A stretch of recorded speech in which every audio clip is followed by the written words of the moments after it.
This is my 6th time doing this video. I've liked my other ones, but I think I can really nail it here, all right? Regret. Everybody has regret. And there's 4 main types of regret, all right? You have your foundation regret, you have your boldness regret, you have your moral regret, and you have your relationship regret or your connection regret, right? So your foundation is like a missed opportunity or not living in the moment or like not letting yourself be happy.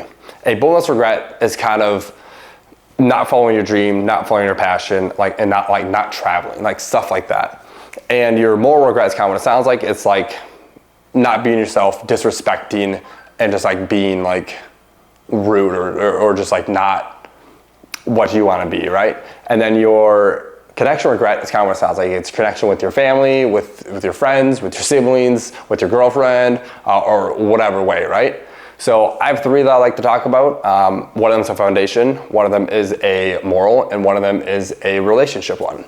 So back in high school, I didn't really try too much, and I kind of just associated that with the fact that I had ADHD and I was a victim, and since I had ADHD, I had to pass through life. That's fake news, all right? That wasn't true at all. I just didn't want to apply myself. And then going to college, I realized, holy shit, like if I just tried like I did in college and got a 3.5 GPA, I could have had over a 3 point something GPA in high school. I had a 2 point something. I had like 2.8 or something. And I got like a 15 in the ACT. I just didn't try because I just didn't care because I had a learning disability and I thought I would be able to just get by with it. It was, my train of thought was just so stupid back then, and now, knowing that, I regret that, you know what I mean? And now I use that to avoid such a way of thinking. Another one is a moral regret I have. And that is an argument I had with my older brother back in 2023 or 2022, 2022, it doesn't matter. And I was fresh off a breakup. And I was screaming at Cal because I don't remember what the argument stemmed about, but all I know is that I was screaming at him about not applying enough to life and like not putting enough effort in and not doing enough, right? And I felt so bad about it afterwards, and oh my gosh, like I think about it now and I truly regret every single thing I said in that moment. And it tears me up inside because I never ever want to treat him like that, and I never want to treat any person like that.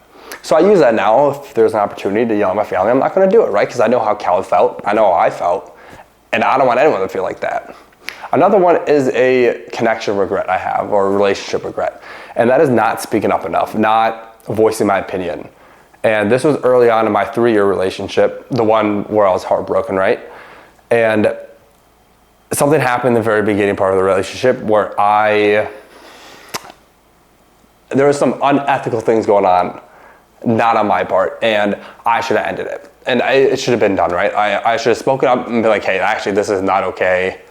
You can't do this, like, we're done. But I didn't. I was forgiving, and I thought I was being nice, and I gave her a second chance, and that's what it was, right? But I regret not speaking up, right? And that is something that I live with. But the big thing now is that I take those regrets and I kind of turn them into cornerstones of my life.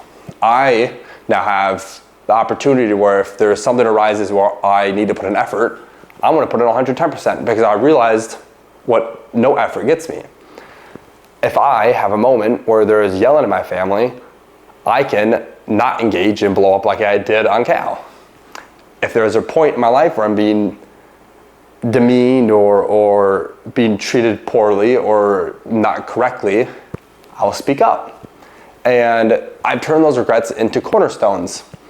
And I think that's a perfect way to deal with regret, right? Is to learn from them and to then use them in your present day as tools to get by. I think where it's dangerous is where you start dwelling in regret. You start dwelling about not traveling enough. You start dwelling about a missed opportunity or a missed career choice or not talking to a girl, right? And I think not dwelling on those is huge because you don't want to live in the past. You don't want to live in opportunities that are now gone. You don't want to live in things that could have happened because that's no way to live, right? You want to live in present day. So I thought I'd just share that. Let me know what you guys think. Leave a comment down below if you have regret you're dealing with or something that you feel is on your mind. So until next time, everyone, take care.